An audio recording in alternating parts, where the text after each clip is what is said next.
savez que les virus, c'est une forme de détoxification des cellules à cause des ondes électromagnétiques?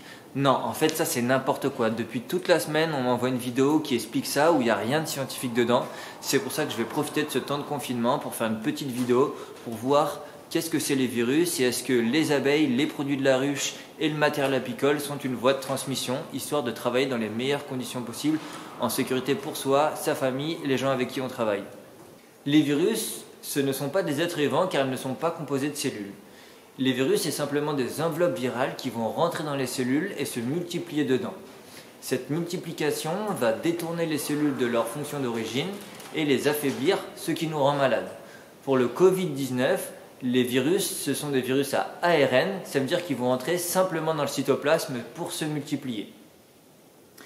Ces virus, pour rentrer dans les cellules, ils ont besoin de portes d'entrée. La porte d'entrée du Covid-19, c'est un récepteur qui s'appelle ACE2. C'est un récepteur qui joue sur l'angiotensine de notre organisme, ce qui permet de réguler l'activité de notre cœur. Ce récepteur ACE2, il n'est présent que chez les vertébrés.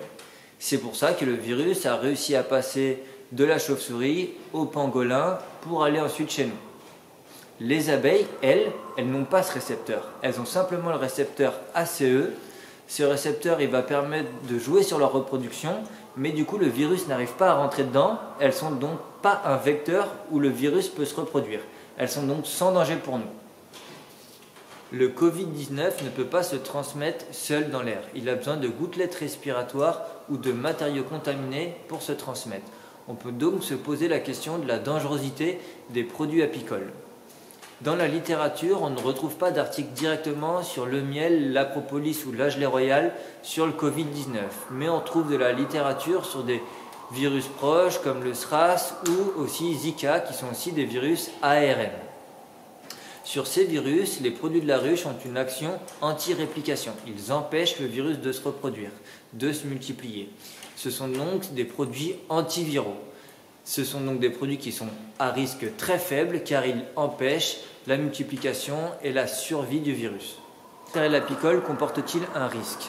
La transmission du virus se fait principalement de personne à personne. La transmission indirecte est peu probable, mais vu le nombre de personnes, elle existe. Il est donc important de faire attention.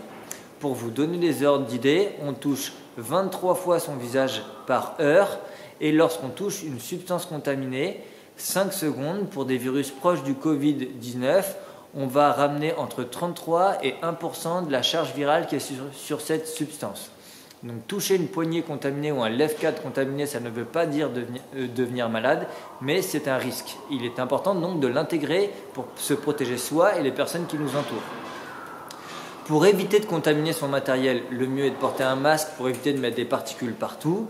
Et pour éviter de récupérer les particules des autres, c'est important de porter des gants. Le matériel qui n'est pas vivant peut être aussi décontaminé très simplement avec de l'eau, du savon, de la chaleur ou de la javel. Donc le matériel est un risque, il est important de l'intégrer. En période de pandémie, c'est important de faire la distinction entre aléa et risque. L'aléa, c'est la probabilité qu'un événement arrive. L'enjeu, c'est le nombre de personnes impliquées et le risque, c'est la conjonction des deux. En apiculture, l'aléa est faible, mais le risque existe vu le nombre de personnes.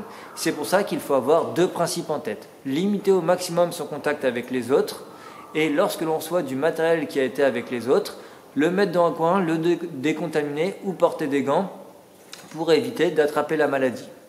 Pour que cette pandémie cesse, il va falloir qu'un grand nombre, à peu près 50% de la population, soit infectée par le virus. Le truc, c'est qu'il ne faut pas que ça arrive d'un coup, il faut que ça soit le plus lent possible, que les personnes puissent être soignées correctement à l'hôpital. Et ça repose sur nos bonnes pratiques. Si on met tous en place des bonnes pratiques, l'épidémie sera moins violente et du coup les choses pourront se faire de manière plus apaisée. Donc je vous invite à faire attention aux bonnes pratiques et à faire attention à vous. À bientôt.